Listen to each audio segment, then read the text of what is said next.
Everyone, आज मैं explain करने वाली हूँ रेडिएंट ऑफिस का पार्ट फर्स्ट। तो ड्रामा की स्टार्टिंग में हमें एक लड़की को दिखाया जाता है जिसका नाम अनहो वॉन है। ये बहुत गुस्से में होती है और ट्रक से एक कंपनी की ग्लासेस तोड़कर कंपनी के अंदर घुस जाती है और फिर रोने लगती है और कहती है तुमने मेरे साथ ऐसा क्यों किया।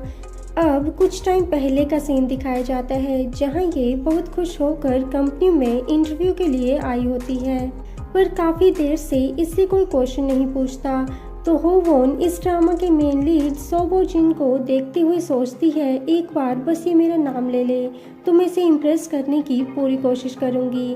तभी हो वॉन का नाम लिया जाता है और मैनेजर सोबो जिन कहते हैं तुमने सिर्फ अपने ग्रेड्स पर ध्यान दिया है और किसी चीज़ पर नहीं। तभी दूसरे इंटरव्यूअर पूछते हैं तुमने अब तक कितनी जॉब्स के लिए अप्लाई किया है। तो होवोन बताती है कि ये अब तक 99 बार रिजेक्ट हो चुकी है। सोबोजिन कहते हैं अगर ये इतनी बार रिजेक्ट हुई है तो इसका मतलब ये बेवकूफ़ है और पूछते हैं एक रीज़न बताओ कि हम तुम्हें हायर क्यों करें। तो होवोन कहती है इतनी सारी पार्ट टाइम जॉब्स करने के बाद मैंने सहनशीलता सीखी है और मैं अपने गुस्से को कंट्रोल कर सकती हूँ, चाहे कस्टमर का कोई भी इशू हो मैं सॉल्व कर सकती हूँ। तो मैनेजर सोबो जिन होवोन की पेशेंस देखने के लिए इसे एक कोने में खड़े होने के लिए कहते हैं। तो होवोन बहुत देर के लिए एक जगह पर खड़ी रहती है। थोड़ी देर बाद इंटरव्यू खत्म होता है तो दोनों इंटरव्यूअर होवोन की तारीफ करते हैं और इसे भरोसा दिलाते हैं कि जॉब इसे ही मिलेगी। तो होवोन इन्हें थैंक्स कहती है पर मैनेजर सोबोजिन कहते हैं थैंक्स माय फुट। आगे होवोन पार्ट टाइम जॉब के लिए आती है और न्यू जॉब के बारे में सोचकर काफ़ी खुश होती है। इसके बाद इसे इसके भाई की कॉल आती है जो कि मॉम को लेकर हॉस्पिटल आया होता है, पर होवोन को इस बारे में नहीं बताता। होवोन इससे कहती है अगर मुझे इस जॉब में हायर कर लिया तो अगले महीने मैं लोन की किस्त भर दूंगी। दूसरी तरफ सोवोजिन इनसे आर्ग्यू कर रहे होते हैं क्योंकि ये सोवोजिन को चेयरमैन के रिलेटिव को कंपनी में हायर करने के लिए कहते हैं, पर मैनेजर सोवोजिन नेपोटिज्म के खिलाफ होते हैं तो ये कंपनी को छोड़ देते हैं। यहाँ होवोन घर आती है तो इसकी हाउस ओनर इसे बाहर बुलाती है और रेंट मांगती है। होवोन पैसे देने ही वाली होती है कि तभी इसे इसके भाई की कॉल आती है जो इसे बताता है कि मॉम हॉस्पिटल में है। तो होवोन हाउस ओनर से कहती है मैं अगले हफ्ते रेंट दे दूंगी और अगर तुम्हारी लॉन्ड्री के लिए कोई कपड़े हैं तो मैं वो धो देती हूँ। नेक्स्ट डे होवोन दूसरी पार्ट टाइम जॉब के लिए आती है। यहाँ पर इसका ध्यान कहीं और होता है जिस वजह से बॉस इसे डांटने लगते हैं। तो इसके अंदर की पर्सनैलिटी गाना गाकर इसका मूड ठीक करती है। आगे कीतेक और इसकी गर्लफ्रेंड जिन्हा को दिखाया जाता है जहां जिन्हा इससे ब्रेकअप कर लेती है क्योंकि इसके पास कोई भी स्टेबल जॉब नहीं है। जिन्हा यहाँ से जा रही होती है तो कीतेक इसे अपना मफलर देता है पर जिन्हा इसे ये वापस कर देती है और यहाँ से चली जाती है। अब नेक्स्ट डे होवोन को मैसेज आता है कि ये जॉब के लिए सिलेक्ट नहीं हुई है। तो होवोन को गुस्सा आता है और इसे लगता है कि इसके सिलेक्ट ना होने का रीज़न सिर्फ मैनेजर सोवोजिन है और अब वही ट्रक वाला सीन दिखाया जाता है, पर ये सब तो बस इसकी इमेजिनेशन होती है। इसके बाद होवोन फूड डिलीवर करने के बहाने सोवोजिन से मिलने के लिए आती है, पर यहाँ इसे पता चलता है कि वो तो जॉब छोड़कर जा चुके हैं। तो ये बहुत उदास होती है और सोचती है अगर वो जॉब क्विट करने ही वाला था तो उसने मुझे फेल क्यों किया। दूसरी तरफ कीतेक घर आता है और जिन्हा को कॉल करके इससे एक और चांस मांगता है, पर जिन्हा कहती है मैं तुमसे प्यार नहीं करती और ये कॉल कट कर देती है। और तभी यहाँ पर एक लड़का आता है। कीतेक बहुत ज़्यादा सैड होता है तो ये बहुत सारी स्लीपिंग पिल्स एक साथ खा लेता है। आगे होवोन को देखते हैं जो कि एक ब्रिज पर खड़ी होती है और रोते हुए कहती है मैंने बिना सोए बहुत ज़्यादा हार्ड वर्क किया, पढ़ाई की, स्कॉलरशिप ली, पार्ट टाइम जॉब्स की, पर फिर भी मेरे साथ ही ये क्यों हो रहा है। होवोन को इसके बॉस की कॉल आती है जो कि इसे काम पर ना आने के लिए डांट रहे होते हैं और तभी होवोन का पैर स्लिप करता है और ये नीचे रिवर में गिर जाती है। कुछ लोग इसे हॉस्पिटल लेकर आते हैं जहां पर डॉक्टर्स इसे होश में लाने की कोशिश करते हैं। थोड़ी देर बाद होवुन को होश आता है और ये सुनती है कि डॉक्टर्स कह रहे हैं कि ये बीमार है और इसके पास सिर्फ 6 मंथ्स हैं। शायद इसी वजह से इसने सुसाइड करने की कोशिश की होगी। होवुन को लगता है कि डॉक्टर्स इसी के बारे में बात कर रहे हैं, तो ये बाहर की तरफ झांक कर देखती है। तभी कीताक और एक और लड़का जिसका नाम कांगहो है वो भी बाहर की तरफ देखते हैं। अब होवुन के पास हॉस्पिटल का बिल भरने के लिए पैसे तो थे नहीं, तो ये यहाँ से भागने का डिसाइड करती है। और दूसरी तरफ कीताक का भी सेम यही हाल था, तो ये दोनों डॉक्टर्स और नर्सिस से छिपते छिपाते हॉस्पिटल से बाहर निकलते हैं। और फिर देखते हैं कि हॉस्पिटल से सिर्फ ये दोनों ही नहीं भागे थे, बल्कि कांगहो भी इनके पीछे था। होवुन इनसे कहती है ये सब गलती से हुआ था, मैंने इसलिए जंप नहीं किया था क्योंकि मैं मरना चाहती थी। दोकिताक कहता है क्या तुम भी इस वजह से हॉस्पिटल आई हो? तो इसका मतलब है कि डॉक्टर जिस पेशेंट की बात कर रहे थे वो हम दोनों में से कोई है। तो कांगहो कहता है वो मैं भी हो सकता हूँ, और ये इन्हें बताता है कि कैसे मॉम इसे हर बार जॉब में रिजेक्ट होने की वजह से इसे डांटती थी, तो इसने सुसाइड करने की कोशिश की। दूसरी तरफ डॉक्टर सोहयून जो कि इस ड्रामा के सेकंड मेन लीड हैं, इन्हें पता चलता है कि तीनों पेशेंट मिसिंग हैं, तो ये कहते हैं पुलिस में रिपोर्ट लिखवाओ कि 3 सुसाइड अटेम्प्टर्स बिना बिल पे किए हॉस्पिटल से भाग गए हैं। और यहाँ पर ये तीनों फिर से सुसाइड करने के लिए ब्रिज पर आते हैं, पर उससे पहले कीताक अपने मॉम डैड के लिए वॉइस मैसेज रिकॉर्ड करता है। ये कांगहो से पूछता है क्या तुम अपने पेरेंट्स को कॉल करना चाहते हो? तो ये कहता है मैं उनके लिए नोट छोड़ कर आया हूँ। और इसके बाद ये तीनों रोने लगते हैं और अपने शूज उतारते हैं। दूसरी तरफ वूजिन को देखते हैं जो कि जिम में होते हैं, और यहाँ पर न्यूज दिखाते हैं कि हान रिवर के पास 3 लोग सुसाइड करने की कोशिश कर रहे थे। ये होवुन को देखते हैं पर इसे पहचान नहीं पाते क्योंकि होवुन का फेस ब्लर होता है। आगे ये तीनों रास्ते में नंगे पांव चल रहे होते हैं और इन्हें भूख भी लग रही होती है, तो ये एक रेस्टोरेंट में आते हैं, पर इनके पास इतने पैसे भी नहीं होते कि ये अपने लिए अलग अलग राइस ले सकें, तो ये जितना है उसी को शेयर करने लगते हैं। पर शॉप ओनर को इन्हें इस तरह देखकर बुरा लगता है, तो ये सबके लिए राइस लेकर आती हैं और होवुन को अपनी चप्पल देती हैं। नेक्स्ट डे होवुन अपना सारा सामान लेकर यहाँ से जा रही होती है, तो ये हाउस ओनर से कहती है मेरे पास रेंट देने के लिए पैसे नहीं है, तो तुम मेरा लैपटॉप रख लो। तो हाउस ओनर लैपटॉप रख लेती है, तो होवुन कहती है 1 मिनट, मेरे पास मेरा फोन नहीं है, तो एक बार मैं मेल चेक कर लेती हूँ। और जैसे ही ये मेल ओपन करती है तो देखती है कि इसे एक कंपनी में इंटरव्यू के लिए बुलाया है। आगे होवुन इंटरव्यू के लिए आती है जहाँ पर हर कोई इंटरव्यू के लिए इंग्लिश में रट्टे लगा रहा होता है, तो होवुन इन सब को देखकर नर्वस होती है।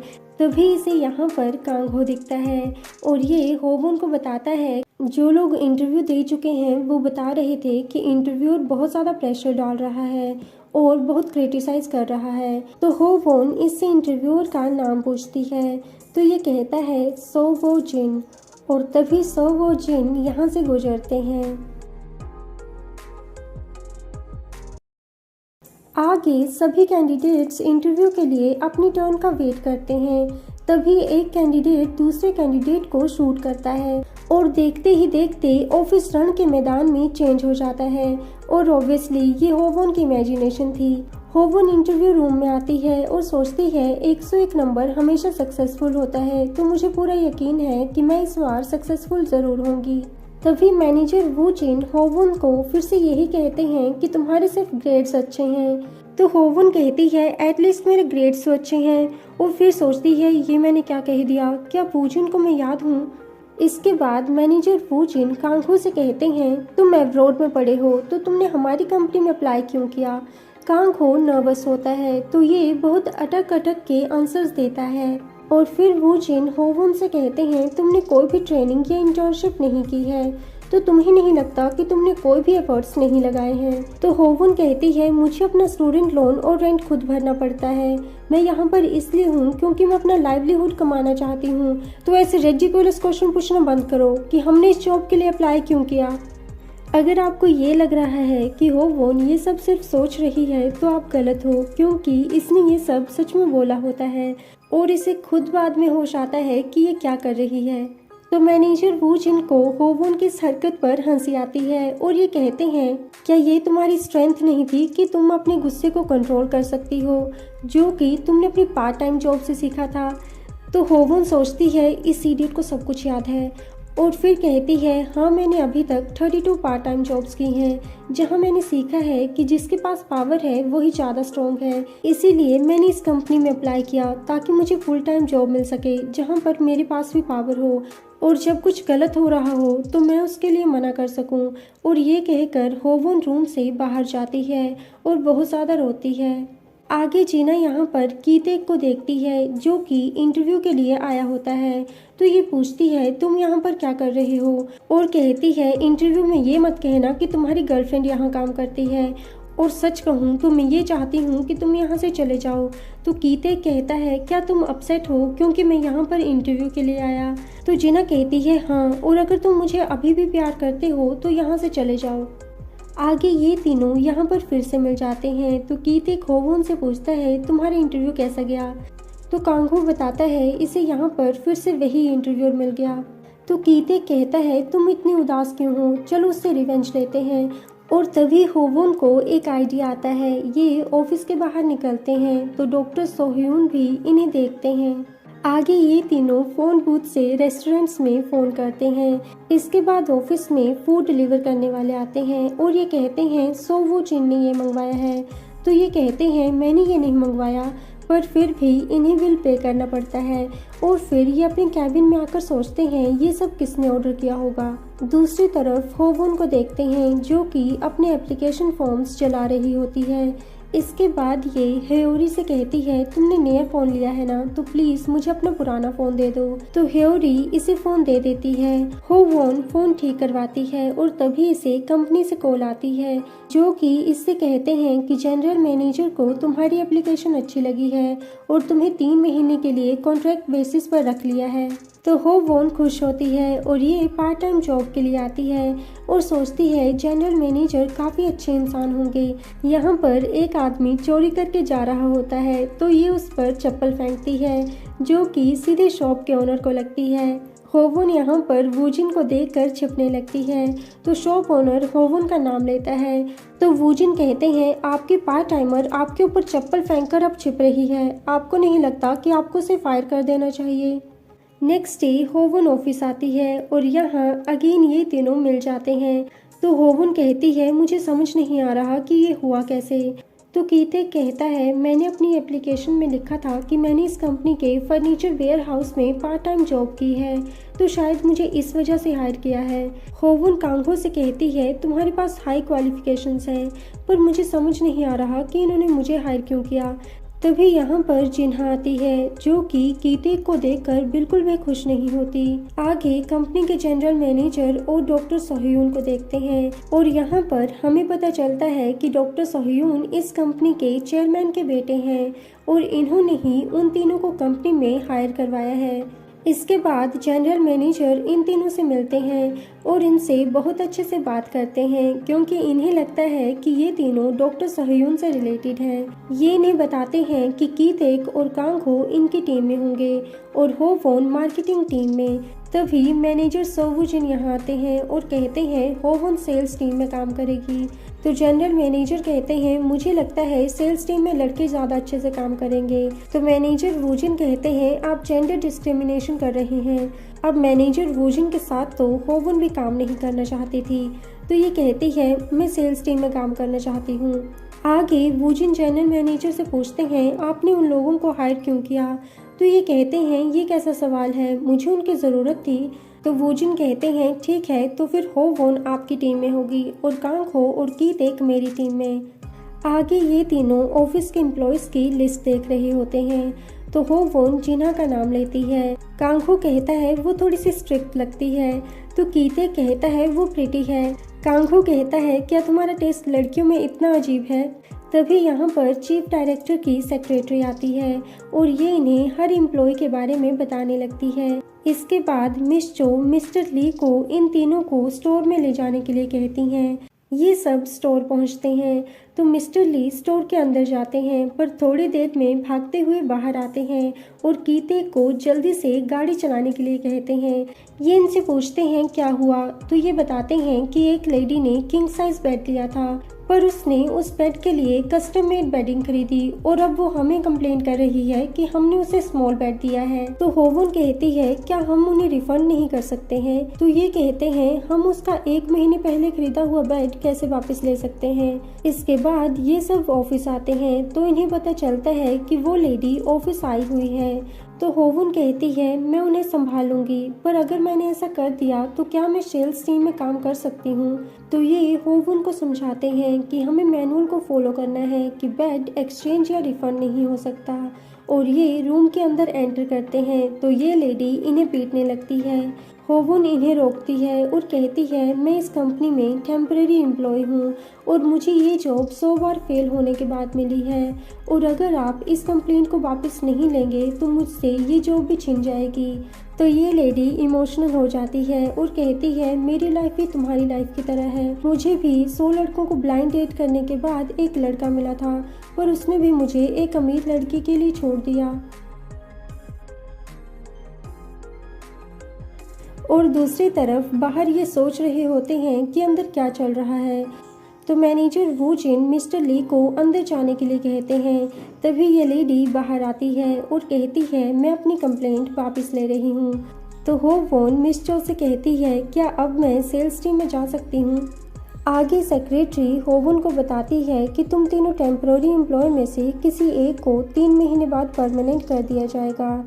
इसके बाद ये सब डिनर के लिए आते हैं और यहाँ पर होवन को परमानेंट पोजीशन वाली बात याद आती है, तो ये भी मिस्टर ली की तरह जनरल मैनेजर की गुड लिस्ट में आने की कोशिश करती है। तो जनरल मैनेजर इसे ड्रिंक करने के लिए कहते हैं।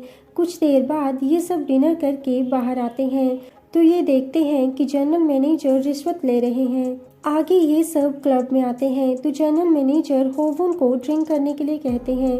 तो होवन कहती है मैं ड्रिंक नहीं कर सकती क्योंकि मैं ठीक फील नहीं कर रही हूँ।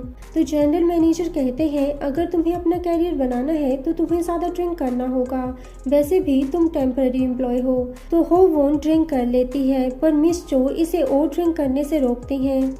दूसरी तरफ ऑफिस में मैनेजर जी हुन जिन्हा को काम देकर जाते हैं। तो कीते कहता है क्या मैं तुम्हारी हेल्प कर सकता हूँ।